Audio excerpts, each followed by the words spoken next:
Assalamualaikum warahmatullahi wabarakatuh. Wabitu billahi robba wabil islami dina wabi muhammadin nabiyya wa rasulah. Rabbi shrah li sadri wa yassir li amri wahlul 'uqdatam min lisani wa yafqahu qawli. Perkenalkan, nama saya Muhammad Asrul dari Prodi Agribisnis Semester 6. Pada kesempatan kali ini saya akan memaparkan materi tentang inovasi dan manajemen produk. Pendahuluan. Inovasi merupakan ide, objek atau suatu hal yang baru diciptakan dan dapat dirasakan oleh manusia, baik secara individu maupun kelompok masyarakat tertentu. Pendapat lain mengatakan bahwa inovasi mengandung makna bukan sekadar baru diketahui oleh pikiran, akan tetapi baru karena belum dapat diterima secara luas dari seluruh lapisan masyarakat, baik dalam arti sikap serta baru maupun karena belum dapat diterima dan diterapkan oleh masyarakat setempat.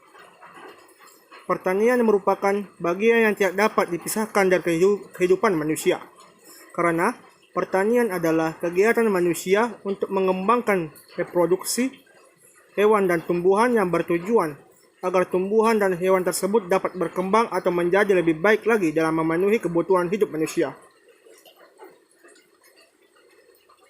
Pertanian di Indonesia masih terdapat potensi yang sangat besar dan luas. Salah satu jalan untuk meningkatkan produktivitas pertanian adalah penggunaan teknologi tepat guna. Kreativitas dan inovasi di bidang pertanian masih terbuka lebar, terutama untuk mendapatkan teknologi dan solusi untuk mengatasi masalah-masalah yang krusial, seperti pertanian ramah lingkungan dan pengelolaan yang tepat dan terukur. Sektor pertanian di Indonesia masih menjadi sektor usaha yang sangat menjanjikan, dan intensitasnya semakin menunjukkan kenaikan setiap tahunnya. Komunitas pertanian merupakan bagian terpenting dalam pemulihan ekonomi suatu negara. Oleh karena itu, petani saat ini perlu diberikan pelatihan atau bimbingan teknis dan didorong untuk selalu berinovasi. Produk pertanian adalah barang berupa tanaman maupun hewan yang lainnya di bidang pertanian yang dihasilkan oleh suatu usaha tani yang diperoleh dalam kurun waktu tertentu. Berbagai inovasi produk pertanian. Sektor pertanian tetap menjadi sumber utama lapangan kerja terbesar dan pengembangannya sangat penting untuk memastikan keamanan pangan. Sektor pertanian yang efisien memiliki potensi untuk memungkinkan suatu negara memberi makan seluruh penduduknya. Lebih dari 45% populasi di negara berkembang bergantung pada pertanian sebagai mata pencaharian utamanya.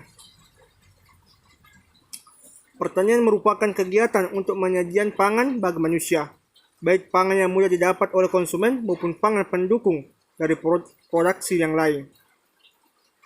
Di Indonesia, banyak buah-buahan dan sayuran yang sering terbuang percuma, karena masyarakat belum mengolahnya dengan baik.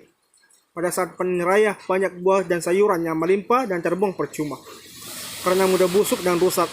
Oleh karena itu, sangat diperlukan kreativitas dan inovasi untuk mengolah buah dan sayur menjadi produk yang lebih awet dan bernilai jual tinggi, serta mampu meningkatkan kesejahteraan masyarakat. Salah satu kunci utama untuk sukses menembus pasar adalah dengan melakukan inovasi dan memberikan nilai lebih pada produk, serta melakukan strategi pemasaran yang tepat. Berikut beberapa inovasi produk pertanian dalam bentuk keripik yang bisa dikembangkan untuk menambah penghasilan masyarakat, yaitu 1. Keripik sukun. Sukun atau Artocarpus altitis merupakan salah satu tanaman yang mudah ditemukan di negara tropis dan mempunyai banyak manfaat. Sukun dapat dibuat untuk berbagai macam olahan makanan, salah satunya adalah keripik. Yang kedua, keripik singkong. Singkong atau Manihot utilissima merupakan salah satu jenis umbi yang dapat dikonsumsi dengan mudah dan memiliki kandungan gizi yang sangat tinggi, di mana umbinya dikenal sebagai bahan makanan pokok penghasil karbohidrat dan daunnya dapat diolah menjadi sayuran. Yang ketiga, keripik kentang. Kentang atau Solanum tuberosum merupakan jenis sayuran terkenal di Indonesia dan sudah dijadikan sebagai bahan pangan alternatif selain jagung, gandum, dan beras. Kentang merupakan tanaman komoditas hortikultura yang strategis untuk menyediakan bahan pangan dan mendukung ketahanan pangan. 4. Keripik wortel. Tanaman wortel atau Daucus carota biasanya ditanam pada dataran tinggi dengan ketinggian 1000 mdpl atau lebih. Rasa yang dihasilkan dari wortel biasanya manis dan asam, sehingga banyak orang yang suka mengkonsumsinya langsung secara mentah dan dibuat sayur. Yang kelima, keripik talas.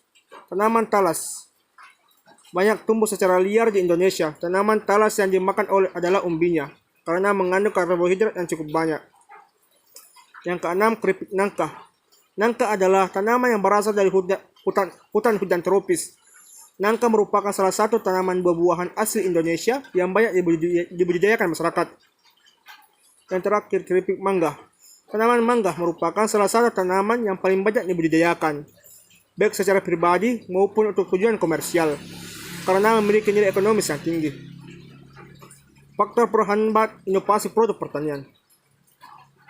Pembangunan pertanian membutuhkan teknologi maju agar dapat berkembang dengan baik. Menciptakan inovasi teknologi merupakan proses kegiatan yang dilakukan secara terus-menerus sesuai perkembangan situasi dan kondisi lingkungan yang strategis serta faktor-faktor yang memengaruhi. Namun kenyataannya penerapan teknologi oleh petani pada subsektor tanaman pangan belum dapat diterapkan dengan baik, sehingga penerapan teknologi juga menyebabkan produktivitas yang dihasilkan belum sesuai dengan harapan sektor pertanian di Indonesia.